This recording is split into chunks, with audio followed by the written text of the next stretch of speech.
अब से कुछ देर पहले अमेरिकी राष्ट्रपति जो बाइडेन, इजरायल के प्रधानमंत्री बेंजामिन नेतन्याहू के बीच बैठक हुई है। दोनों ने क्या कहा है यह हम आपको सुनवा दें। गीता मोहन, आशुतोष मिश्रा सीधे इजरायल से लौटे हैं और वो आंखों देखी भी हमारी सुनवाएंगे, बताएंगे क्या देखा आशु ने वहां। गीता बताएंगी क्या कितना महत्वपूर्ण ये दौरा है और सुनिए दोनों की बात क्या कहते हैं लोग। अमेरिकी राष्ट्रपति जो बाइडेन ने इस बैठक में यह कहा कि मैं यहां इसलिए आया हूं ये बताने के लिए कि अमेरिका पूरी तरह से इजरायल के साथ है। मुश्किल घड़ी में हम इजरायल के साथ खड़े हैं और हमारे लिए भी ये मुश्किल की घड़ी है।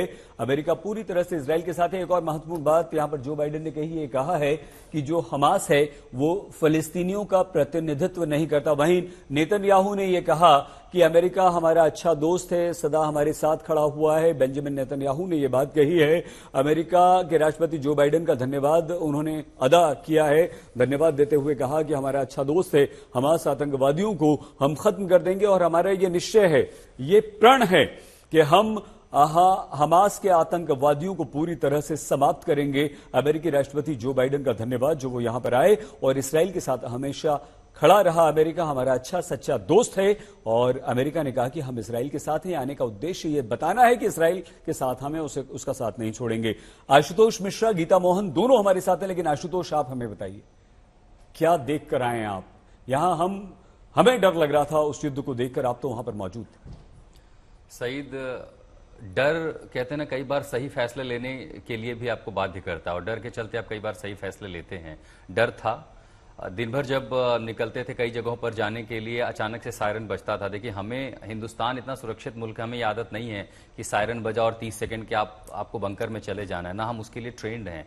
लेकिन 24 घंटे में अगर आपने खुद को ये नहीं ढाला है कि अगर ऊपर से रॉकेट आया और सायरन बजा और आपके फोन पर अलर्ट आया तो आपको 30 सेकंड में अपना इक्विपमेंट उठा के, सामान उठा के शेल्टर में पहुंच जाना है। और उसके लिए सिर्फ 30 सेकंड है, क्योंकि 31वें सेकंड में आपको ऊपर धमाके सुनाई देंगे और वो जब जितनी बार धमाके सुनाई देते थे कलेजा दहल जाता था। ये वो जो एक रिपोर्टर देख रहा था, लेकिन मैंने उन लोगों को भी देखा जिनको शायद इनकी आदत लग चुकी है। जब दक्षिण के इलाके में जाते थे बोले हमारे साथ ये हमेशा होता है और इसीलिए सरकार ने यहाँ ये तरीका बनाया। आशु, हम देखिए आपके साथ साथ ये तस्वीर भी दिखा रही है, आप ही की भेजी हुई तस्वीरें हैं जो आपने खुद शूट किए हैं। देखिए हम आपको दिखा रहे हैं, तो यहाँ के बारे में बताइएगा। अभी आप बताते चलिएगा। देख रहे हैं ये दरअसल सेद्रौत का इलाका है। ये जो पीछे गाड़ी है, इसी गाड़ी में वो बच्चे का जूता मेरे हाथ लगा, पीछे उसकी सीट थी जिसपे गोली ने उसको चीर दिया था। ये आप देख रहे हैं, ये खून के निशान है और यहाँ हाथ कांपते हैं।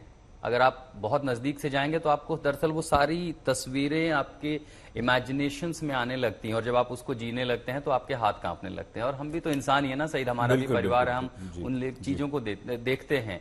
फिर अचानक से जो टेलीग्राम एप्स हैं, क्योंकि आप दूसरे तरफ की तस्वीरें भी देखना चाहते हैं, जानना चाहते हैं वहां क्या हो रहा है, वहां की भी तस्वीरें आती हैं। अभी मेरे पास गजा की कुछ तस्वीरें आई हैं और वहां पर कई सारे बच्चे जिस हमलों में मारे गए हैं वो हाथों में उन बच्चों को लेकर के जिस तरह घूम रहे हैं, उनको देख करके कलेजा आपका दहल जाएगा।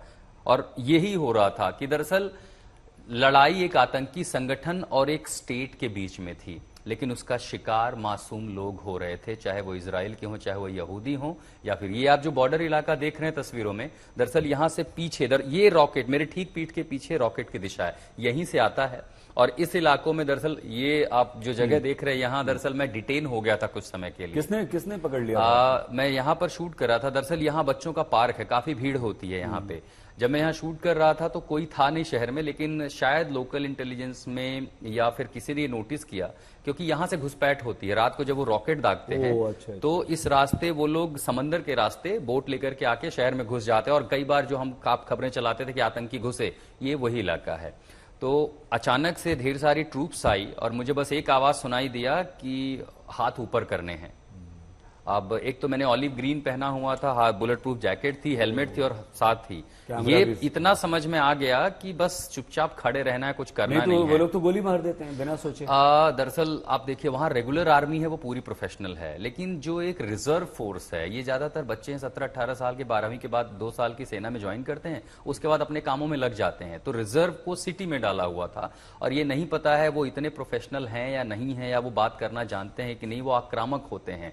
और उसी आक्रामकता से डर था, हाथ से फोन नीचे गिर गया और जस के तस खड़ा हो गया। 20 मिनट डिटेंशन के बाद जब उन्होंने पासपोर्ट चेक किया, गवर्नमेंट ऑफ इजराइल ने मुझे एक्रेडिशन दिया हुआ था, वो एक्रेडिशन कार्ड चेक किया, तब ये समझ में आया, और ये उसी दिन वहां के फौजियों से मैं बात भी करता कि यहाँ मैं क्यों हूँ। तो उन्हें समझाना पड़ा कि दरअसल ये इलाका इन्फिल्ट्रेशन हो रहा था, यहाँ कोई नहीं आया था, हम चाहते थे कि दुनिया को तस्वीरें दिखाएं। कभी कभी कि ऐसा लगा आशु आपको कि आप यहाँ शूट कर रहे हैं, बॉर्डर पे शूट कर रहे हैं, कहीं और शूट कर रहे हैं, आप अलक्सा के आसपास शूट कर रहे हैं, हमला हो सकता है, अटैक हो सकता है, ये हुआ था। वो एक तो दिखाया, लेकिन आपको लगता नहीं था ऐसा? एक घर में थे, उस घर में बहुत करीबन 160 कैलिबर का रॉकेट का शेल आया था, उसने पूरी दीवार को पेनिट्रेट कर दिया था भारी। ये आप जिस कमरे में देख रहे हैं दरअसल ये एक बंकर का कमरा, और ये वहीं की बात है जो मैं आपको बताना चाहता हूं कि घर डैमेज हो गया था और उसका असर जो था वो तीसरी मंजिल तक था। जिस परिवार के पास में गया, और ये इस समंदर किनारे से बेहद नजदीक है, हम शूट कर रहे थे, अचानक से अलार्म बजा। वो अलार्म, क्योंकि 2 मिनट आपको वेट करना होता है, तो हम जब पहले बैठे तो दरअसल वो जो परिवार था उनको आदत पड़ चुकी है जिंदगी की, वो मुझे देख करके वो उन्हें लगा कि मैं इतना क्यों डर रहा हूं। लेकिन आशु एक सेकंड, गीता, क्योंकि आप हमारी फॉरेन अफेयर्स एडिटर हैं, बहुत अच्छी तरह से विदेश मामलों को और वहां की सारे इस तरह की कन्फ्रंटेशंस को समझती हैं। आप आशु से कुछ पूछना चाहेंगे कि वहां क्या स्थिति थी, किस तरह से आशु ने इस युद्ध को देखा है? जी बिल्कुल। आशु, अगर आप ये समझा सके कि अब जो मिलिट्री ऑफेंसिव शुरू हो चुका है, ग्राउंड ऑफेंसिव कई इलाकों में है, लेकिन क्या प्लान है इजराइल का गाजा को लेकर? क्या वो लोग गाजा के अंदर जाने का प्लान बना रहे हैं और किस तरीके का प्लान होगा वो? 2 चीजें एकदम स्पष्ट समझ में आती हैं। इजराइल इस समय इंटेलिजेंस का इस्तेमाल करते हुए उनके ठिकानों को नेस्तो नाबूद कर रहा है, बिल्डिंगें गिरा रहा है। तीसरा, अगर आपको याद हो, 5 दिन से जानकारी आ रही है आज इजराइल गजा में घुसेगा, आज इजराइल गजा में घुसेगा, लेकिन उनकी एडवांसमेंट और जो प्लाटून, जो इन्फेंट्री और आर्टिलरी है, वो मैं उन इलाकों में, चाहे वो रेम का इलाका हो या फिर दूसरे जो इलाके हो, जो एक बड़ा लैंडस्केप है, जो डेजर्ट है बेसिकली, उस डेजर्ट से गजा की सीमा नजदीक है, और जहां तक मुझे कि किसी उत्तर या दक्षिण से नहीं घुसेंगे। ये जो पूरा लैंडस्केप बड़ा है, उनकी आर्टिलरी जिस तरह लगी है, वो एक साथ पुश करेंगे कि केंद्र तक पहुंचे, लेकिन अभी ऐसा होता दिखाई नहीं। ठीक है आशुतोष, एक बात और बताइए। देखिए, आप जब वहां थे और जब हम लोग बात करते थे लाइव, तो आप दिखाते थे कि ये 10वां, 11वां, 12वां हमला है जो हमास ने इसराइल पे किया। ये कहां से हमला कर रहे थे ये लोग? कैसे हिजबुल्ला ये हमले कर रहा था, और किस तरह से अगर हमले हो रहे थे तो इसराइल के किन इलाकों पर और किन जगहों पर हो रहे थे? क्या ये भी रिहायशी इलाकों पे हमले हो रहे थे? एक तो ये समझ में आ गई थी कि जब पहला हमला 7 तारीख को किया था तो उन्होंने इजराइल की सेना पर नहीं किया था। शबात का दिन था। इस शबात बहुत दिलचस्प आपको समझना होगा, और ये हिंदुस्तान के लोगों के लिए।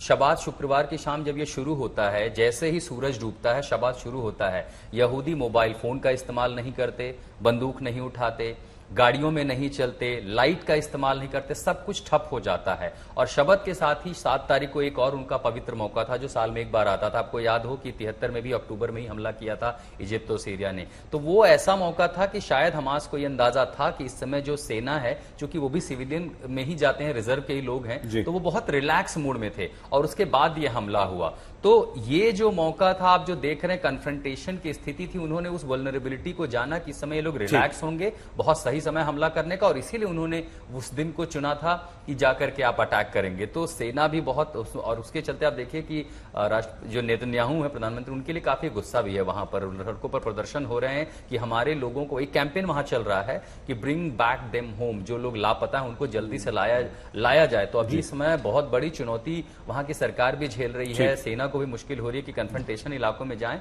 और जो बचे हैं उनको जल्दी से जल्दी वापस लाया जाए। बिल्कुल।